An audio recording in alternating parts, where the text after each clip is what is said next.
Before Achilles. Before Thor. Before even Hercules.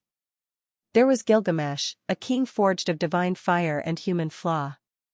2/3 god, 1/3 man, and entirely unwilling to bow. This is the forgotten tale of when Gilgamesh, mortal-born, immortal-bound, dared to challenge the gods themselves. In the ancient city of Uruk, its walls so high they scraped the heavens, ruled a king unmatched in strength and ego. Gilgamesh, son of the goddess Nin's son and immortal king, was born for greatness, but not for kindness. He oppressed his people. He claimed brides before their weddings. He fought and conquered without mercy. The gods heard the cries of Uruk. And instead of punishing Gilgamesh, they gave him an equal. A wild man. A beast of nature. They called him Enkidu. When Gilgamesh and Enkidu met, the earth trembled. Two titans colliding, one born of the wild, one born of war.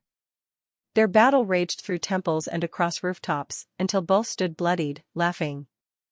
Enemies turned brothers. Beasts turned men. Together, they were unstoppable. But peace breeds boredom. And boredom breeds ambition.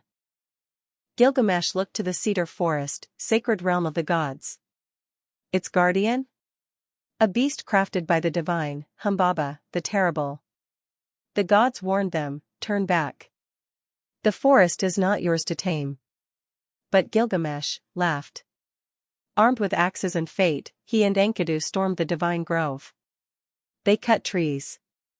They bled the land. They slayed Humbaba, though the guardian begged for mercy. The forest wept.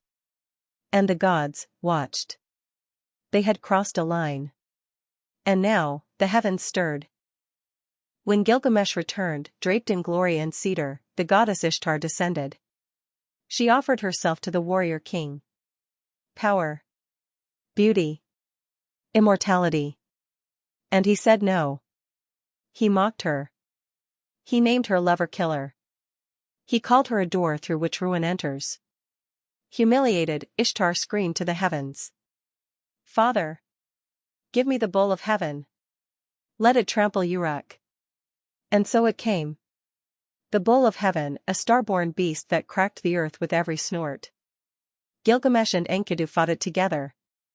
Two mortals against the wrath of a goddess. And they won. They drove their spears through its heart. They ripped out its tongue.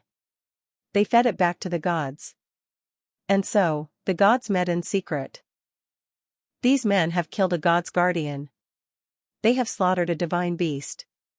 One must die. The sentence was whispered across stars. And it was Enkidu who would pay. He fell ill. Dreamed of the underworld.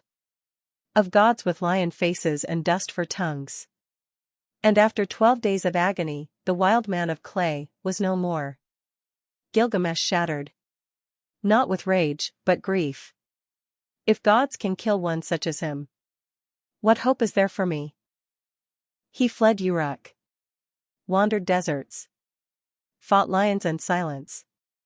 He sought Utnapishtim, the man who survived the great flood, the one granted eternal life by the gods. He crossed the waters of death, pleaded for the secret. And he was told. Immortality is for the gods, Gilgamesh. Your destiny is not to escape death. But to live so greatly, even death must remember your name.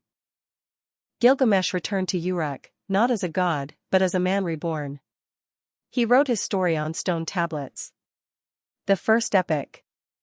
The first hero's journey. The first man who fought the gods, and lost, only to find something greater. Not eternal life. But eternal memory. Because we still speak his name. Even now. He built walls that outlasted empires. He defied gods and mourned friends.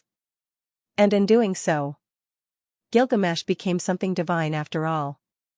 If you liked this mythic retelling, subscribe for more ancient legends, dark folklore, and epic stories from the forgotten corners of time.